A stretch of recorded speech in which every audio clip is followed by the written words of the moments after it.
everyone! Welcome back! Everyday May, day 4. Woohoo! Woohoo! Woohoo!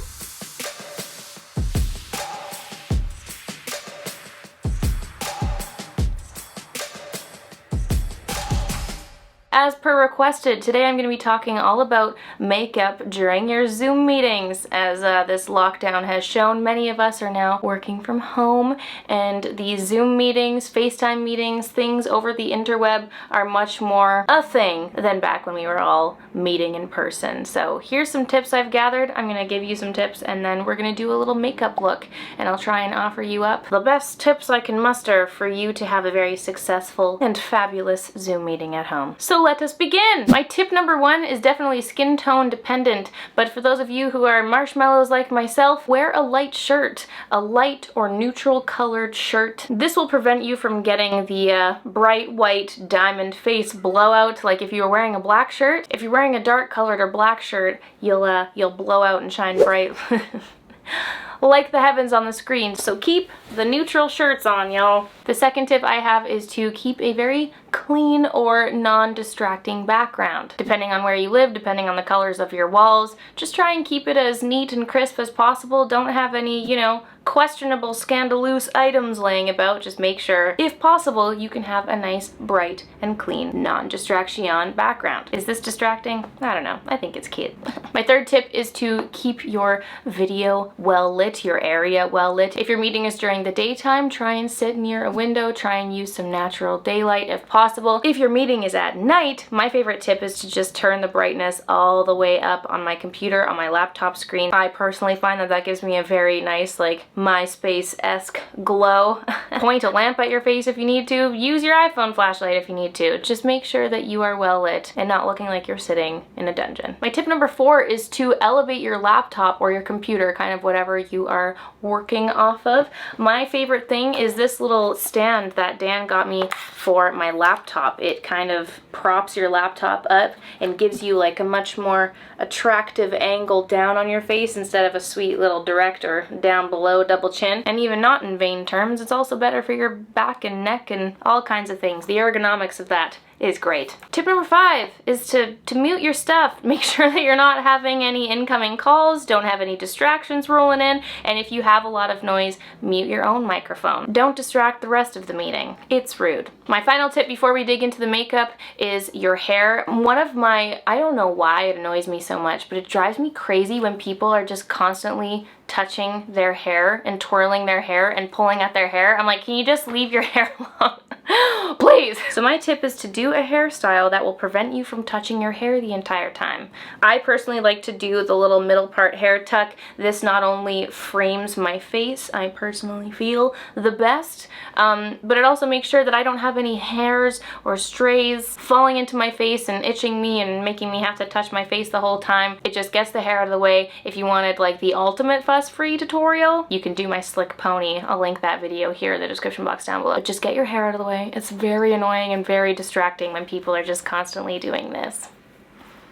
So those were some of my fun, quick little tips. Let's get into the makeup. Now Zoom, from what I've experienced, has some questionable, more grainy quality, which is nice because it just makes us look all extra fabulous and like we have filters built in. However, if you wanted to enhance your look and feel extra fabulous while you are on the Zoom, here is a quick little 5-minute makeup that I have put together to really focus on framing the face, enhancing what God has given us, and really bumping up that contour to make your cheekbones fly from the heavens through the screen. So as always, I'm starting with an extra juicy, glowing, moisturizing base, taking oodles of pumps of that and putting that all over the skin.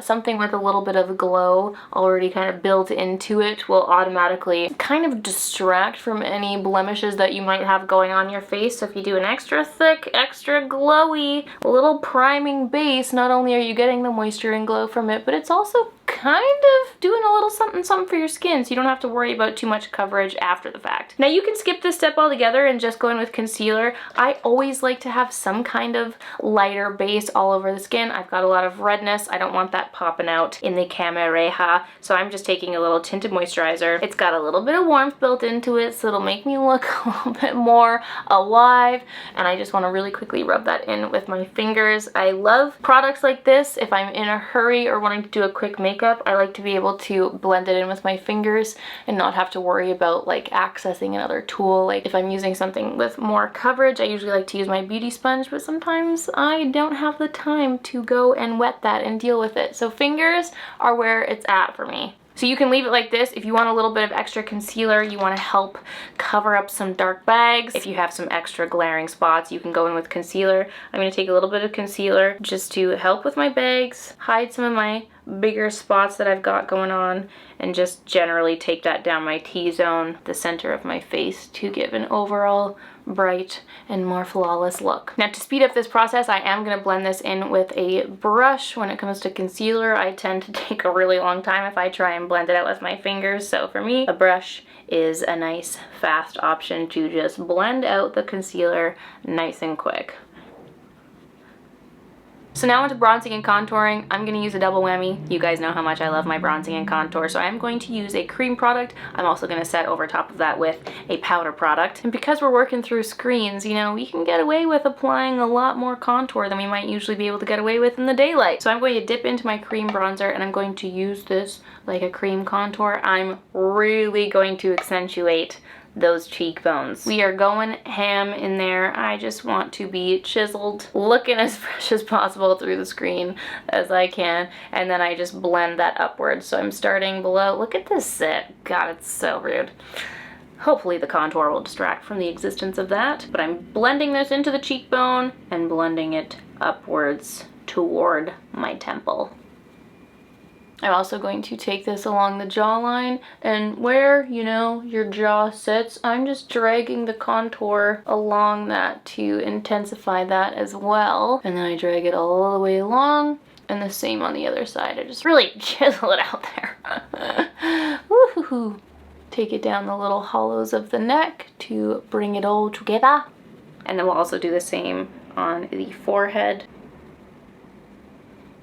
Now sometimes I get a little bit happy and I bring the cream contour a little bit lower than I anticipate, and I just go back over with my foundation brush and just blend it in a little bit more on this area.